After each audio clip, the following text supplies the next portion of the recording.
once you master self-love, all of those problems where you lack boundaries, where you put others in front of you, where you engage with people who don't reciprocate your energy, will actually start to fade away. Self-love solves so many of our problems because we start to naturally have these boundaries up, and we start to naturally attract the right people into our lives. And a lot of our problems stop appearing because we have self-love. Do you struggle with self-love? Do you find yourself putting others' needs over yours? Do you find yourself wasting your time on people who do not reciprocate your energy? Do you struggle with people pleasing and not setting boundaries for yourself? If you have said yes to any of those questions, then I can safely assume that you also struggle with one thing that is at the core of all of these problems. And if we address the core, all these other problems will dissolve. I'm talking about self-love.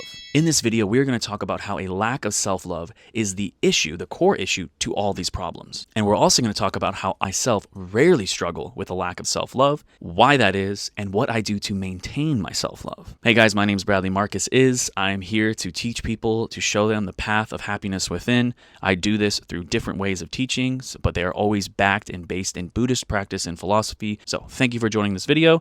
Let's talk a little bit about self-love. So first things first, self-love is not taught, and actually low self-worth is actually what is taught in our society. Now this problem goes all the way back to our childhoods because that's where we learn a lot of these unhealthy patterns. It's not your fault, and it's not even your family's fault. It's really more society's fault. Because if we taught self-love at a young age to everybody, it would break the cycle that is currently happening of low self-worth in the society. And unless your parents are literally enlightened beings, you're going to have some traumas, you're going to have some issues from your childhood. Remember, an enlightened being is somebody who understands the truth of reality, like the Buddha or Jesus Christ. They're somebody that expresses love and kindness at every single turn. And there's somebody who doesn't take offense when something goes wrong. And there's somebody who doesn't hold attachment or craving to certain things. Now, these are some advanced Buddhist topics that we can dive into a little bit later. But my main point is that we have such a lack of self-love in our society because we are all so reactive to things. And when there's a child running around in our lives and we're reacting to things, well, that child's going to pick up on that energy and there's going to be some traumas created.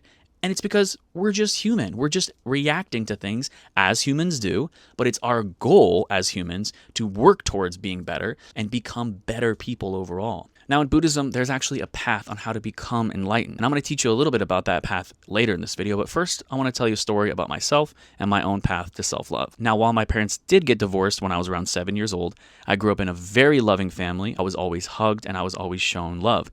Even after my parents got divorced, they still made the efforts to show that love to me and made sure that I understood that I was loved. Now, one thing that my dad did that not many parents do, I think, is a huge reason why I love myself. So after my parents got divorced, my dad would take us on these road trips. And on these road trips, we'd have hours and hours driving across the country, and he would play different types of tapes. Now, the tapes that he would play were self-help tapes by different people like Brian Tracy, or for example, that book, How to Win Friends and Influence People. These self-help tapes taught me some amazing things at a very young age. I was around 7 or 8 years old. And that's when your brain really starts to develop the reactionary patterns that we all have. Now, Brian Tracy has a method for self-love that was really impactful in my life. The self-love exercise is really simple.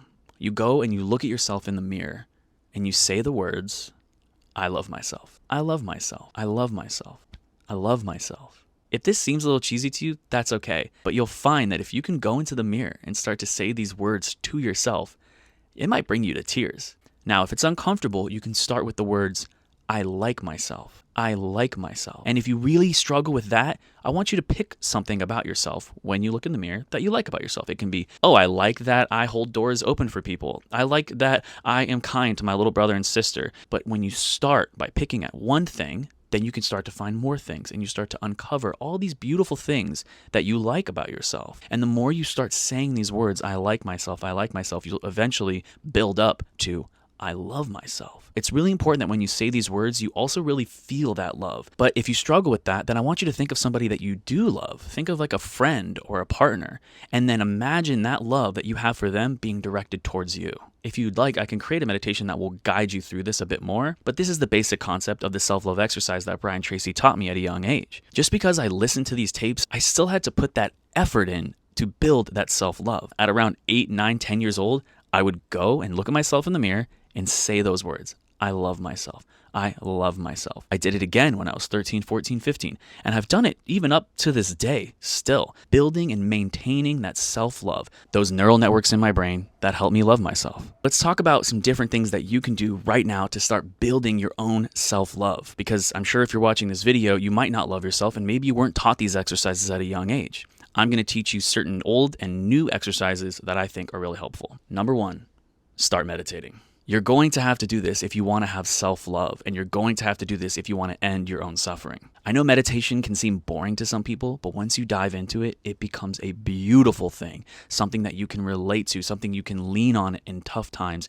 and something that will actually change your life. Because meditation has been scientifically proven to change the way our brains work and function for the better. Meditation is not casting spells. Meditation is not the work of the devil. Meditation is simply observing reality. It's going within oneself and observing reality and ourselves for what they truly are.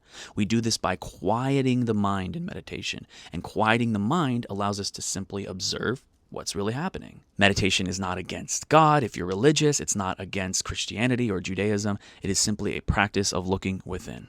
The reason we need meditation is because we need to develop our mindfulness. Mindfulness is just simply being mindful of certain things. What we're going to develop is our mindfulness of thought. What mindfulness of thought is being aware of what you're thinking. So that way you can start to catch negative thoughts and not engage with them and not think about them so much. And if I want to go a step further, I can question them.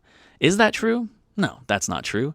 And if I want to go even a step further, I can then replace them with a positive thought. So meditation gives us the mindfulness of thought and allows us to pay attention to our thoughts so we don't go down these negative rabbit holes that lead to depression and anxiety and low self-worth. The second thing you're going to do is you're going to start doing the Brian Tracy exercise of self-love. You're going to go into the mirror and say the words, I love myself. And finally, self-love maintenance. These are things that are going to happen throughout your daily life where you might need to reassure yourself that you love yourself. You might need to say it to yourself when you're having a bad day. You might need to say it when somebody is treating you poorly. And once you master self-love, all of those problems where you lack boundaries, where you put others in front of you, where you engage with people who don't reciprocate your energy, will actually start to fade away. The reason it'll start to fade away is because naturally, when you have self-love, you don't engage in situations or relationships that make you feel poor about yourself. We can't control what other people do to us. If they treat us poorly, we can't control that.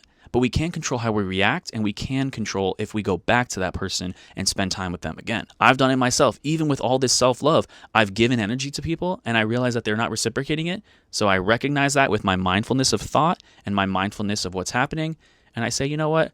That was unfortunate. I wish that didn't happen, but now I'm just not going to engage with this person ever again. Self-love solves so many of our problems because we start to naturally have these boundaries up, and we start to naturally attract the right people into our lives. And a lot of our problems stop appearing because we have self-love. Do you want a self-love meditation? If you do, let me know in the comments below and tell me, do you love yourself? Actually, better yet, why don't you right now leave in the comments a few I love myselfs. Say it 5 to 10 times. I want you to type it out, and each time you type the words I love myself, I want you to say it out loud. All right, we can get a huge self-love comment stream here, and I think it would be a beautiful thing. And if you're struggling with self-love, if you're struggling with depression or anxiety, I hope that these practices can help you. And remember, guys, it is a practice. These things take work, but once you get that momentum going, just like learning a language and practicing that language, you start to get better and better, and pretty soon it's easy peasy lemon squeezy.